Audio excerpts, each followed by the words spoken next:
Hello everyone, welcome back to the channel. Guys, আজ আমি আপনাদের জন্য একটি new Korean drama hour universe explain করতে যাচ্ছি। ড্রামার শুরুতে আমরা ফিমেল লিড ওয়ানজিংকে দেখি, যে একটা ডেলিভারি গার্ল ছিল। সে অনেকগুলো পার্ট টাইম জব করে যাতে সে তার বড় বোন ইয়ংজুকে হেল্প করতে পারে। দুজন বোনই একে অপরকে খুব ভালোবাসে, অ্যান্ড তাদের দুজনের প্যারেন্টস ছিল না, তারা দুজনেই শুধু একে অপরের ফ্যামিলি। ইয়ংজুর একটা বয়ফ্রেন্ডও থাকে, সুনবু। তারা দুজন অনেকদিন ধরে ডেট করছে। সুনবু একজন পুলিশ অফিসার, অ্যান্ড ইয়ংও তাদের রিলেশন সম্পর্কে জানে। দুজন বোন যখন ডিনার করে তখন ইয়ং বলে যে এখন ইয়ংজুকে এতগুলো পার্ট টাইম জব করার দরকার নেই, তাকে শুধু ফুড প্ল্যানিং কোম্পানিতে যেতে হবে, তাই যেন তার প্রিপারেশন নেয়। ইয়ং তাকে সাপোর্ট করবে, এখন সে ভালোভাবে তার স্টাডি কমপ্লিট করুক। ইয়ংজু বলে যে সে জানে জু সবসময় তার হেল্প করবে, কিন্তু সে ইন্ডিপেন্ডেন্ট হতে চায়। তখনই জুর ফোন রিং হয়। ইয়ং তার ব্যাগ থেকে ফোন নিতে যায়, তখন সে সেখানে একটা রিং পায়। সেটা দেখে ইয়ং এই ব্যাপারে জুকে কিছুই জিজ্ঞেস করে না, যার পর ইয়ং সুনুর সঙ্গে দেখা করার জন্য তার পুলিশ স্টেশনে চলে আসে। তার সঙ্গে দেখা করে বলে যে এখন তার জন্য ওয়েট করার দরকার নেই, সে যেন তার সঙ্গে বিয়ে করে নেয়। অন্যদিকে আমার মেল লিড তাই ইয়ংকে দেখি, যে একজন ফটোগ্রাফার। তাকে আর তার ফ্রেন্ডদের একটা ফটোশুটের পেছনে অনেক হার্ডওয়ার্ক করতে হয়। তারপর যখন তারা একটা পার্টিতে থাকে, সেখানে কিছু লেডিস তাইয়ং এর ফটোর খুব প্রশংসা করে। তখন সেখানে আরেকজন লোক এসে বলে যে তার জন্যই তাইয়ং চান্স পেয়েছে, যদি সে না থাকতো তাহলে তাইয়ং কখনো ফটোগ্রাফার হতে পারতো না। তাইয়ং তখন সেই লোকটার সামনে এসে তার সাথে আর্গুমেন্ট করতে শুরু করে দেয়। আর নেক্সট মর্নিং সে তার বেডে ঘুমিয়েছিল, তখন তার ফোনে কারো কল আসে। কল রিসিভ করলে কেউ তাকে বলে যে সে কাল জব থেকে রিজাইন করে দিয়েছিল। এটা শুনে তার উঠে বসে। তার মনে পড়ে যে যার সঙ্গে সে আর্গুমেন্ট করেছিল সেই তার বস ছিল, আর সে ড্রাঙ্ক হয়ে জব ছেড়ে দিয়েছিল। অ্যান্ড বাড়ি যত লোক ছিল সবার পেমেন্টও সেই করেছিল। এটা মনে পড়তে তার অবস্থা খারাপ হয়ে যায়। তার ব্যাংক অ্যাকাউন্ট মাইনাসে চলে গিয়েছিল। এরপর আমরা হিয়ং অ্যান্ড জুকে দেখি, যারা তাদের ওয়েডিং ড্রেস দেখতে এসেছিল, অ্যান্ড তাদের প্রি ওয়েডিং শ্যুটও হয়, যেখানে জু একটা রোমানিয়ান লাইট দেখে, যা তার খুব পছন্দ হয়। এই জিনিসটা হিয়ং লক্ষ্য করে। এখন ইয়ং অনলাইনে সেই লাইটটা সার্চ করে, কিন্তু সেটা অনেক এক্সপেন্সিভ হয়।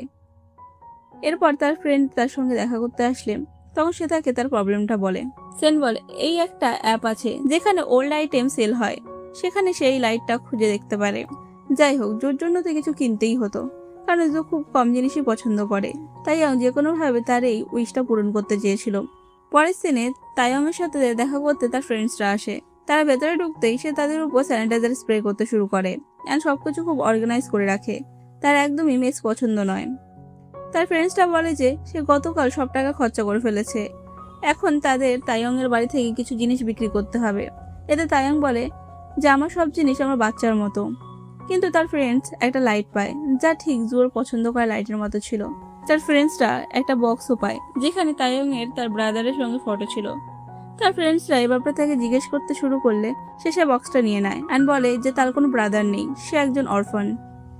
এরপর তাইয়ং সেই লাইটটা সেল করার জন্য রেডি হয়ে যায়। তার ফ্রেন্ডসরা লাইটের ফটো তোলে, সেই অ্যাপে পোস্ট করে দেয়, অ্যান্ড সেন সেই পোস্টটা দেখে ফেলে। তারপর সে হানকে জানায়। এখন হান আর তাইয়ং একে অপরের সঙ্গে মেসেজে কথা বলে, অ্যান্ড একটা জায়গা দেখা করার ডিসাইড করে। সেন বলে যে তাকে বার্গেনিং করতে হবে যাতে সে কম রেটে লাইটটা পেয়ে যায়। তারপর তারা একটা রেস্টুরেন্টে দেখা করে। দুজনেই প্রথমবার কথা বলতে গিয়ে বেশ অকওয়ার্ড ফিল করছিল। এরপর হ্যান থেকে রেট কমাতে বলে, কিন্তু তাইয়ং বলে যে এটা তার বেবি, অ্যান্ড এটা একটা অ্যান্টিক পিসও। তখন হান তাকে একটা স্যাড স্টোরি বলতে শুরু করে, কিন্তু তারপরেও সে রাজি হয় না। হান তাকে এখন লাইট খুলে দেখাতে বলে। তারপর দুজন রেস্টুরেন্টে লাইটটা আনপ্যাক করে। হান তার ফোন দিয়ে বলে যে তাড়াতাড়ি করে তার ফটো তুলে দাও। আর তাদের দুজনের মধ্যে প্রায় প্রতিটা কথাটাই আর্গুমেন্ট হচ্ছিল। তাইয়ং বলে দেয় যে সে লাইটটা সেল করবে না, কিন্তু হিয়ং সেই লাইটটা জোর করে ধরে ফেলে, অ্যান্ড দুজনেই স্লিপ করে পড়ে যায়। লাইটটাও পড়ে যায়, তবে তাইয়ং সেটাকে বাঁচিয়ে নেয়, কিন্তু এর বাল্ব ভেঙে যায়। এই মেসের কারণে তাদের রেস্টুরেন্ট থেকেও বের করে দেওয়া হয়। এরপর তাইয়ং সেই লাইটটা নিয়ে ফিরে যায়। তার রিয়েলাইজ হয় যে এটা তার ভুল ছিল। সে হায়নের ফোন নিয়ে নিয়েছিল যখন সে ফটো ক্লিক করছিল, অ্যান্ড তার ফোনও সুইচ অফ হয়ে গেছিল। এখন তাইয়ং সেটাকে চার্জ দেয়। তখনই তার কাছে অনেকগুলো হায়নের টেস্ট আসতে শুরু করে। হান থেকে তার ফোন ফেরত দিতে বলে।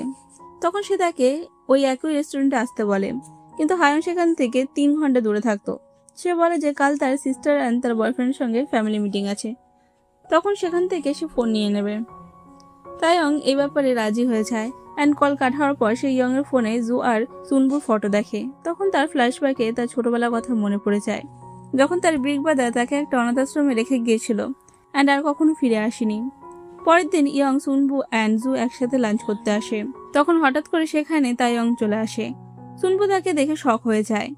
ইয়ং জিজ্ঞেস করে যে সে ফোন দিতে রেস্টুরেন্টে কেন এসেছে। তখন তাইয়ন বলে যে সে সুনবুর ব্রাদার অ্যান্ড তারা সবাই ফ্যামিলি। সুনবু এই কথার কোনো উত্তর দেয় না অ্যান্ড সিচুয়েশনটা খুব অকওয়ার্ড হয়ে যায়। এরপর হান একা তাইয়ংয়ের কাছে জিজ্ঞেস করে যে সে কি সত্যিই সুনবুর ব্রাদার, কারণ সুনবু কখনো তার সম্পর্কে কিছুই বলেনি। এটা শুনে তাইওয়ান শক হয়ে যায়।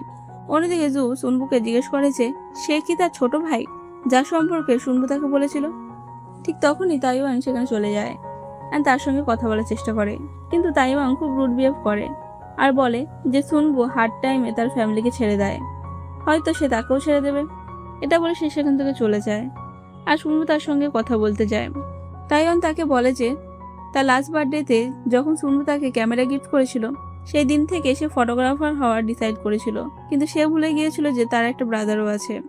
তাই এইবার সে তাকে ছেড়ে দিচ্ছে। লাস্ট টাইম সুনবু তাকে একা করে দিয়েছিল, আর এইবার তাইয়ন তাকে একা করে দেবে আর সে আর কখনোই তার ফেস দেখবে না। এটা বলে সে সেখান থেকে চলে যায়। পরের সিনে আমরা দেখি যে জু আর সুনবুর ওয়েডিং হয়ে যায়। ইয়ং রুম সাইডের দিকে তাকিয়ে থাকে, কারণ সুনবুর কাছে কোনো ফ্যামিলি মেম্বার ছিল না। সে উইশ করে যে সে যেন কখনোই তাইয়নের সঙ্গে দেখা না করে। অন্যদিকে তাইয়ন সুনবুর সঙ্গে কাটানো সব মেমোরিজ দেখতে শুরু করে। সুনবু তার লাস্ট বার্থডে সেলিব্রেট করছিল অ্যান্ড তাকে একটা ক্যামেরা গিফট করেছিল, যেটা দিয়ে তাইয়ন অনেক ফটো তুলছিল। তারপর সুনবু তাকে বলেছিল যে সে অরফানে চলে যাক। তখন বৃষ্টি হচ্ছিল। সুনবু তখন তাইয়নকে বলে যে বৃষ্টি থামলে সে তাকে নিতে আসবে, কিন্তু তাইয়ন খুব কাঁদছিল। সুনবু তাকে সেখানেই রেখে চলে যায় অ্যান্ড আর কখনোই সে ফিরে আসে না। এসব মনে করে তাইয়ন সব ফটো অ্যান্ড ক্যামেরা ডাস্টবিনে ফেলে দেয়। এখান থেকে এখন গল্পটা 3 বছর পরে দেখানো হয়। হায়ন একটা কোম্পানিতে জব করে। তাইয়নও একটা রিয়েল এস্টেট কোম্পানিতে জব করে। সে তার লাইফে খুশি আছে। সে এখন ফটোগ্রাফি করা ছেড়ে দিয়েছে। তাইয়ং তার বেস্ট ফ্রেন্ড কিমকে তার নিউ অ্যাপার্টমেন্ট দেখাতে নিয়ে যায়। সে হোম লোন নিয়েছিল। এখানে কিম তাকে আবার ফটোগ্রাফি শুরু করতে বলে, কিন্তু তাইয়ং বলে যে তার এখনকার লাইফ ভালোই আছে। সে সিঙ্গেল, সে বাড়িও কিনে ফেলেছে। এখন সে এই বাড়িটাকে নিজের স্টাইলে ডেকোরেট করবে। এদিকে আমরা হানকে দেখি, যার লাইফ তাইয়ং এর একদম অপোজিট চলছিল। তার জব পার্মানেন্ট নয়। তার বস বলে দেয় যে এবারও তাকে সিলেক্ট করা হয়নি। তার মার্কস ভালো, কিন্তু তার কোনো স্কিল নেই, আর কোনো স্কিল ছাড়া কোনো কোম্পানি তাকে পার্মানেন্ট জব দেবে না। এটা শুনে হায়ন স্যাড হয়ে সেখান থেকে চলে যায়। সে খুব আপসেট ছিল, কারণ সে তার লাইফে কিছুই করতে পারেনি। হায়ন তারপর জুয়ের সঙ্গে দেখা করতে চায়। জু তাকে তার সঙ্গে শিফট হতে বলে আর তার কারেন্ট জব ছেড়ে বিসিএস এর প্রিপারেশন করতে বলে। তখন হায়ন বলে যে সে এখন এসব নিয়ে ভাবতে চায় না, আর ওয়াশরুমে যেতে থাকে। ওয়াশরুমে যাওয়ার সময় সে একটা রুম দেখে, যেটা তার জন্যই আগে থেকে রেডি করে রাখা হয়েছিল, যেখানে জব প্রিপারেশনের জন্য অনেকগুলো বুকসও ছিল। এটা দেখে সে জুয়ের উপর রাগ করে অ্যান্ড বলে যে তার সবসময় কেন মনে হয় আমি কিছুই করতে পারবো না। তার আগে থেকে জানা ছিল তার জব রেগুলার হয়নি, তবু সে রুম রেডি করে রেখেছিল। সবসময় আমার মনে হয় যে আমি জুয়ের সিস্টার, আমার কোনো নিজের ইন্ডিভিজুয়াল আইডেন্টি নেই। জু তাকে বোঝানোর চেষ্টা করে, কিন্তু হায়ন রাগ করে সেখান থেকে বেরিয়ে যায়। হায়ন গিয়ে একটা বাস স্টপে বসে পড়ে। তার খুব রেগ্রেট হচ্ছিল, কিন্তু সে জুয়ের উপর কোনো বার্ডেন হতে চায়নি। সে তার ফ্যামিলি। জু সবসময় তার সাপোর্ট সিস্টেম হয়ে থাকতে পারবে না। জু তখন কল করে সুনবুকে সবকিছু জানায়। সুনবু বলে যে তারা দুজন সবসময় এমন ফাইট করে এন্ড পরে সব ঠিকও হয়ে যায়। এবারও হায়ন ফিরে আসবে। এটা বলে সুনবু কল কেটে দেয়। ঠিক তখনই তার কাছে একটা মেসেজ আসে যে তার ড্যাড জেল থেকে বার হয়ে আসছে। এটা দেখে সুনবু টেনশনে পড়ে যায় অ্যান্ড তাইয়নের নাম্বারে ডায়াল করে, কিন্তু এরপর কি হয় তা দেখানো হয় না। পরের দিন জু আর সুনবু একটা কারে থাকে। সুনবু টেনশনে ছিল। জু হায়নকে মেসেজ করছিল, কিন্তু সে কোনো রিপ্লাই দিচ্ছিল না। জু সুনবুকে জিজ্ঞেস করে যে সে কি তাইয়নকে নিয়ে চিন্তিত, কারণ সে কখনোই তাদের রিয়েল স্টোরিটি তাকে বলেনি। সুনবু তাকে এসব ভাবতে বারণ করে। ঠিক তখনই তাদের পাশে একটা ট্রাক এসে তাদের কারে ধাক্কা মারে। এদিকে আমরা হায়নকে দেখি, যে তার বিসিএস এর ফর্ম সাবমিট করে দিয়েছিল আর তাইয়নও তার নিউ হাউস ডিজাইন করছিল। ঠিক তখনই দুজনের কাছে একসাথে একটা কল আসে অ্যান্ড তারা শক হয়ে যায়। এরপর হায়ন বাড়ি থেকে কাঁদতে কাঁদতে বেরিয়ে আসে অ্যান্ড রোডে দৌড়াতে থাকে। তাইয়নও রোডে হাঁটতে হাঁটতে আসে। তখন তাদের দুজনেরই তাদের ব্রাদার অ্যান্ড সিস্টারের সঙ্গে কাটানো মেমোরিজ মনে পড়তে থাকে, কারণ অ্যাক্সিডেন্টে জু আর সুনবু দুজনেই ডেথ হয়ে গিয়েছিল। পরের সিনে তাদের ফিউনারাল সেরিমনি হয়। ইয়ংও খুব ইমোশনাল হয়ে পড়ে অ্যান্ড জুয়ের কাছে ক্ষমা চাইতে থাকে। তায়াংও সেখানে আসে। সে ইয়ংকে একা কাঁদতে দেখে, হায়াংও তাকে দেখে অ্যান্ড দুজনে খুব স্যাড হয়ে যায়। ঠিক তখনই সেখানে রুম থেকে একটা বেবি ধীরে ধীরে বাইরে আসে। তায়াং তাকে দেখে শক হয়ে যায়, কারণ জু আর সুনবুর একটা বেবিও ছিল যার নাম উজু। এখন হায়ান তাকে সামলাতে শুরু করে, কিন্তু জু তায়ানকে দেখে তার থেকে দূরে যেতে থাকে অ্যান্ড হায়ান তার পিছনে যায়। ঠিক তখনই তার সামনে কেউ এসে বড় একটা ফ্লাওয়ার বুকে নিয়ে যাচ্ছিল, যা উজুর সঙ্গে ধাক্কা লাগতে যাচ্ছিল। কিন্তু তাইয়ং তাড়াতাড়ি এসে উজুকে তুলে নেয়, কিন্তু হায়ান ধাক্কা খেয়ে পড়ে যায় অ্যান্ড তার হাতে চোট লাগে। এরপর সবাই তাকে ডক্টরের কাছে নিয়ে যায়। এখন না চাইতেও তায়াংকে একাই সব সামলাতে হয়। সে সুনবুর ফটো দেখে বলে যে এখন সে তাকে তার মেমোরি থেকে মুছে ফেলবে। সেখানে স্টাফ বারবার এসে তাকে সবকিছু জিজ্ঞেস করতে থাকে, ফিউনারালে কি কি মেনু হবে, কফিন কেমন হবে, এইসব সামলাতে অ্যানির সঙ্গে উজুকেও সামলাতে গিয়ে তায়াং খুব ক্লান্ত হয়ে যায়। উজু তার পেছন পেছন ঘুরছিল। তায়াং তাকে চকলেট দেয়, তবু সে তার পিছু ছাড়ে না, তাই সে তাকে কোলে তুলে নেয়। ঠিক তখনই উজু তার উপর ভমিটিং করে দেয়।